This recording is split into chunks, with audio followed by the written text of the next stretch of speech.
Faites bien attention à ce moment. Poutine appelle Obama, ils échangent de quelques mots et sourinent.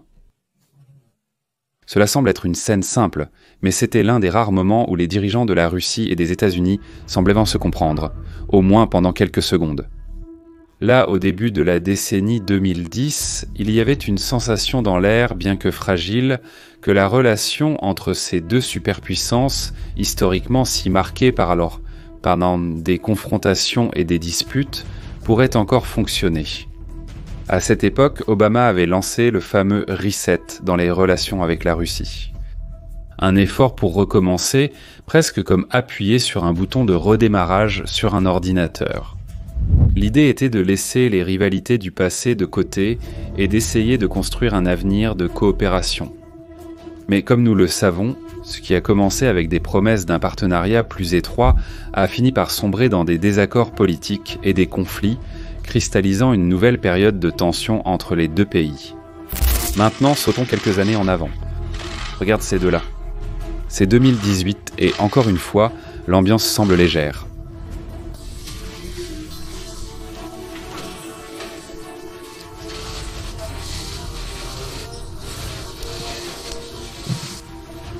Poutine et Trump sourient et parlent comme de vieux amis. C'était presque comme si une nouvelle opportunité de dialogue s'ouvrait. Pour beaucoup, c'était un signe que les relations pourraient peut-être s'améliorer. Qu'il y avait une chance de soulagement dans un historique de rivalité constante. Mais était-ce une véritable approche ou juste un aperçu passager de quelque chose qui ne se concrétiserait jamais ? La vérité, c'est que, dans ces deux moments qui semblaient si symboliques, nous n'avons jamais été aussi proches d'une paix durable entre la Russie et les États-Unis. Mais cette possibilité, comme nous le verrons, a été pratiquement engloutie par les tensions que nous avons commencé à vivre au début de cette année. Le 22 janvier, Trump a fait une publication sur Truth, son réseau social, et cela a fini par générer beaucoup de répercussions. Et savez-vous pourquoi ? Le ton du message n'était pas du tout amical. En fait, cela ressemblait plus à un ultimatum. Dans ce message adressé à Vladimir Poutine, Trump a clairement indiqué qu'il voulait que la Russie mette fin à la guerre en Ukraine le plus rapidement possible. Il a dit littéralement « Nous pouvons le faire de la manière facile ou de la manière difficile. » Et la manière facile est toujours meilleure. La guerre en Ukraine n'aurait jamais eu lieu si j'étais président. Mais cela n'aurait pas pu se produire car l'élection était truquée. Aussi simple que ça. Mais il ne s'est pas arrêté là. Peu après, Trump a également menacé de prendre des mesures sévères si la Russie ne consentait pas à conclure un accord avec l'Ukraine. Mais quelles sont ces mesures ? Il a dit que si Poutine ne coopère pas, il imposera des taxes, des tarifs et même des sanctions lourdes sur tout ce que les Russes essaieront de vendre aux États-Unis. C'est là que se pose la question. Est-ce que cela ferait vraiment une différence ? En effet, aujourd'hui, les États-Unis achètent très peu de la Russie. Donc en pratique, cette idée n'aurait pas un si grand impact direct sur les Russes. Mais si Trump décide d'étendre ses sanctions à d'autres pays qui achètent que de la Russie, alors oui, les choses peuvent devenir très compliquées jetées pour Moscou. Ce qui est assez frappant, c'est que malgré ce ton menaçant, Trump a également utilisé la célèbre stratégie du souffler et mordre. D'abord, il a fait les menaces, mais ensuite il a dit qu'il avait une bonne relation avec Poutine et que, à son avis, il aide en fait le leader russe. Selon Trump, cette guerre ne fait que plonger davantage l'économie russe, et il veut éviter que la situation ne s'aggrave.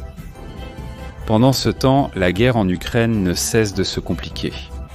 Au cours des derniers mois, l'Ukraine a intensifié les attaques stratégiques sur le territoire russe, détruisant des structures qui sont fondamentales pour l'avancée des forces russes. Et regardez, ces attaques ont causé beaucoup de maux de tête à l'armée russe. Un des exemples a été une récente attaque de drones ukrainiens sur un dépôt de pétrole appelé Lyskinskaya, dans la région de Voronej. L'endroit a été pris par un grand incendie et, pour aggraver les choses, ce dépôt était essentiel pour ravitailler l'armée russe. Ce n'était pas tout. Des drones ont également détruit l'usine de poudre à canon Tambov, à Kuzminogat. C'est rien de moins que l'un des principaux fournisseurs de composants pour les munitions et les roquettes, et ça ne s'est pas arrêté là.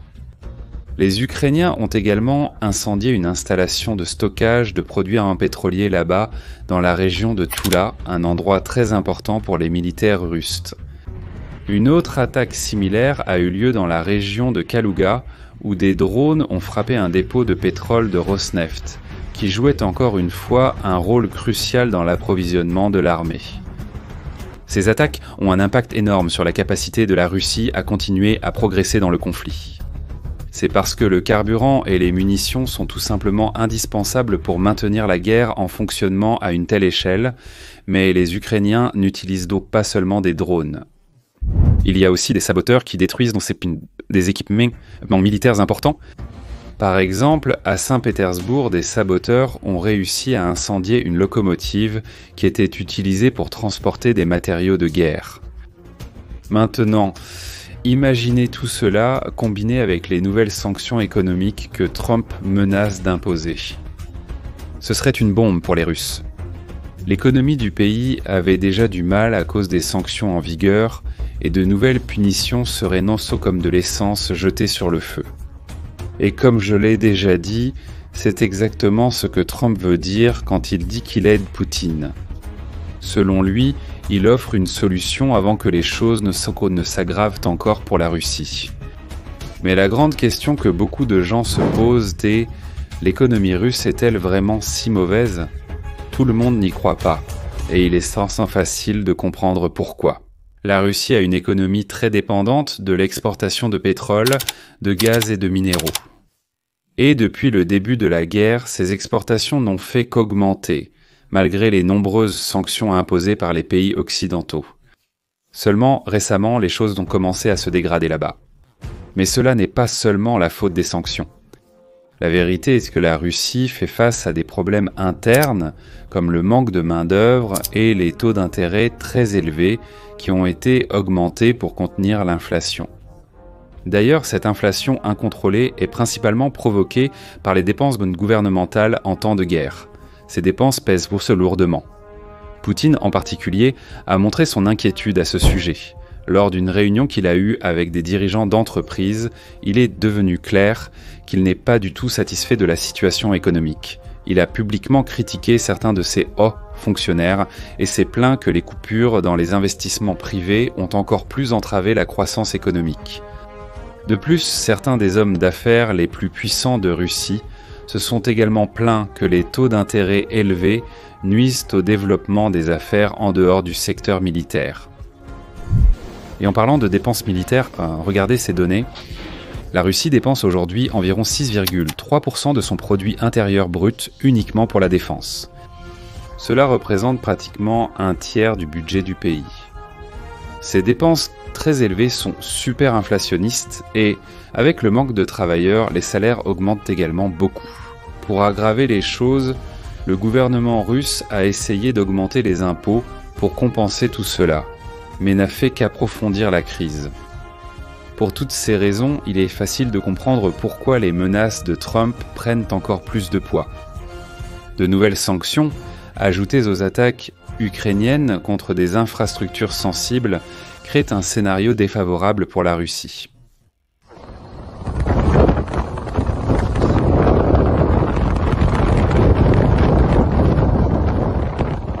Mais malgré toutes ces difficultés, Poutine continue d'insister sur la guerre. Voici la question que tous se posent. Pourquoi donc Poutine ne renonce-t-il pas ? La réponse semble en fait très simple. Il croit qu'il va gagner.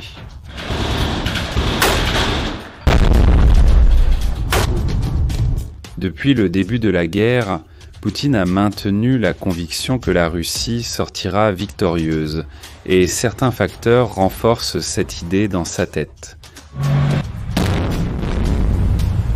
Premièrement parce que la Russie a réalisé des avancées importantes et contrôle aujourd'hui environ 21% du territoire ukrainien. De plus, il croit qu'il a déjà atteint certains objectifs stratégiques, comme connecter la Russie continentale à la péninsule de Crimée et affaiblir l'armée ukrainienne. Ces résultats renforcent la confiance de Poutine.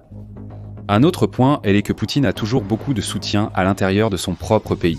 La propagande russe fait un très bon travail pour garder la population de son côté, en vendant l'idée que cette guerre est juste et que la victoire est inévitable. C'est pourquoi, même face aux menaces de Trump, la Russie a répondu de manière calme, comme si elle disait « venez ». Dmitri Peskov, le porte-parole du gouvernement, a déclaré que les menaces n'apportent rien de nouveau et a même ironisé, rappelant que Trump a toujours utilisé les sanctions comme arme de négociation. Néanmoins, les conditions de la guerre sont dures et le scénario n'est pas du tout favorable à ce qu'elle se termine bientôt. Pour que le conflit se termine, l'Ukraine et la Russie devraient d'accepter des concessions très difficiles. L'Ukraine devrait céder des territoires et repousser le rêve d'entrer dans l'OTAN, tandis que la Russie devrait renoncer à certaines conquêtes et garantir que l'Ukraine maintiendrait sa souveraineté. Cependant, rien n'indique pour l'instant que Poutine soit prêt à faire ces concessions. Et pour aggraver les choses, le temps est de son côté, car il continue d'insister sur une guerre d'usure, sacrifiant des ressources et des vies pour atteindre ses objectifs. Alors, cette guerre est-elle vraiment proche de la fin? Ou avons-nous encore un long chemin à parcourir? Qu'en pensez-vous? Laissez votre avis dans les commentaires. Et bien sûr, n'oubliez pas de vous abonner à la chaîne pour continuer à suivre les mises à jour. Créer des contenus sur des sujets sensibles comme les guerres et les questions militaires est un grand défi. Souvent, ces vidéos ne génèrent pas de revenus en raison des restrictions sur cette plateforme, ce qui rend notre mission d'informer encore plus difficile. Mais avec votre aide, cela peut changer. En devenant membre de notre chaîne, vous contribuez à ce que nous puissions continuer à apporter du contenu de qualité et indépendant. Et en plus, en guise de remerciement, vous débloquez des avantages incroyables, comme un badge exclusif à côté de votre nom dans les commentaires, des emojis personnalisés, un accès anticipé aux vidéos et des contenus sans censure, faits uniquement pour les membres. Avec une petite contribution, vous renforcez notre travail et faites également partie de notre communauté. Cliquez sur Devenez membre maintenant et aidez-nous à continuer. Merci d'être ici et à la prochaine.